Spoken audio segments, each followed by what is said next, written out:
دیزنیلند، پارک هری پاتر و همینطور بزرگترین سازه کروی دنیا که با الهام از گنبد لاس وگاس طراحی شده. 3 پروژه عظیم ابوظبی که به تازگی اطلاع رسانی شده.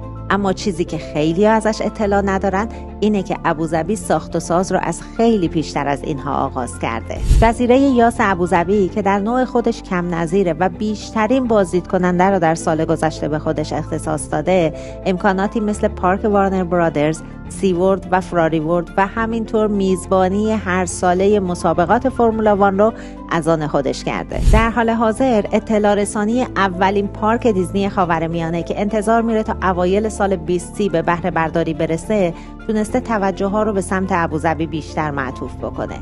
همینطور در پارک وارنر برادرز ما قسمتی رو داریم که فقط مربوط به داستان‌ها و کتاب‌های هری پاتر هست که خب قطعاً مخاطبین خاص خودش رو خواهد داشت و گنبد معروف لاس وگاس که با بودجه حدود 1.7 بیلیون دلار در حال ساخته.